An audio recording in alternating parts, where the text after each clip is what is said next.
shirt, I realize, makes me look like a stereotypical writer, so if I got cool shoes.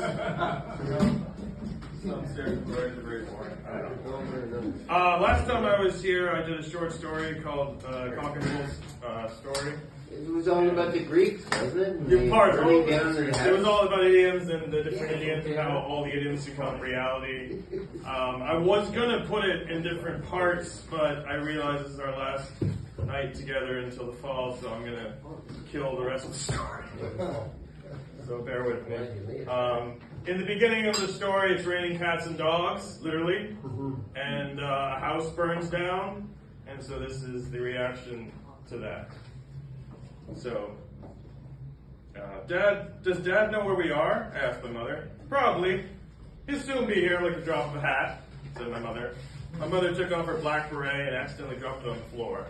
In that instant, my father appeared at the door. What happened? Cried my father. How the hell did the house burn down? Talk to your son, my mother said, pointing at me. My father stared at me. What did you do? I'd rather not talk about it. That house cost me an arm and a leg, cried my father, pointing to two stumps where one arm and leg should be.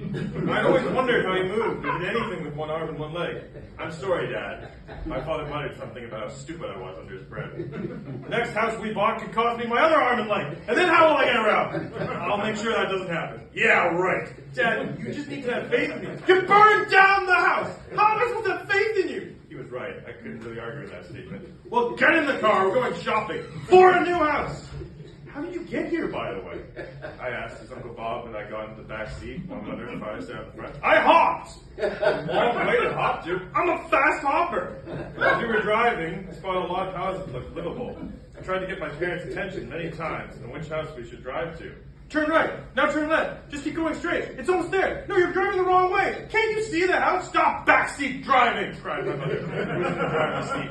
And I had been driving the car every direction I wanted to go from the backseat. I actually had a steering wheel in the backseat, but it was interfering with the control of the driver's steering wheel. I can't drive if you drive as well. I let go of the steering wheel. Sorry. We arrived at the house my parents wanted to visit just in time for the open house.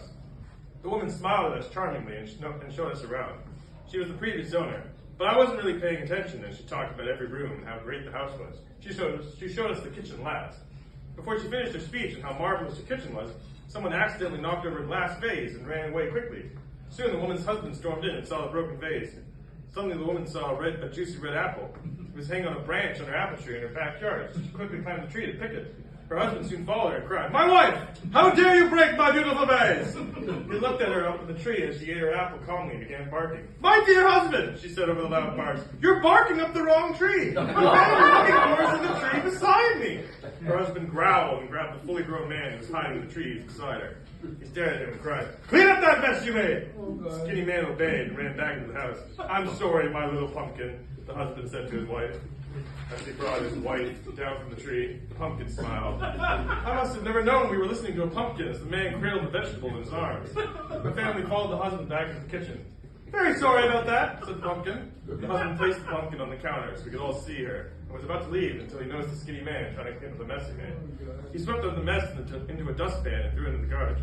"I'm very sorry about that," said the man. "I don't know what I was thinking. I have such clumsy feet." Then he noticed a really dirty window in front of him and decided to clean it for the husband. He grabbed a sponge and began scrubbing. He scrubbed and scrubbed, but the window still looked as grimy as before. He kept adding more soap and wetting the sponge countless times, but the window stayed dirty. The husband sighed. "You're beating a dead horse," he notified, as he watched the man repeatedly slam the baseball bat he was holding into the deceased horse that lay at his feet. The smell was awful, and I couldn't believe I hadn't seen the poor animal liver before. The husband said, "I've tried to clean that window for many days now, and no matter what method I try, it always looks that disgusting." The skinny man nodded. "That's what my family left for the door. Never planned to come back." "A dead horse and a window that can't be cleaned. I don't think anyone will buy that place," said my father as I got in the car. "We're going home." "Why?" I asked. "We've only seen one house." "There's a surprise birthday party for your mother at the house." "Oops, I let the cat out of the bag." We heard a hiss and an orange cat jumped out of a grocery bag in the back. "Get that damn cat out of this car!" cried Uncle Bob as he began trying to scratch everyone's faces in total shock. It nicked my ear with his claw, and then that's when I opened the door. A quick meow. This heard as I left our car. My mother, more appalled than irritated than the rest of us, smiled at my father. "You son of a gun," she said, "throwing me a party without my knowing." My dad grinned as my mother kept driving. "I never knew you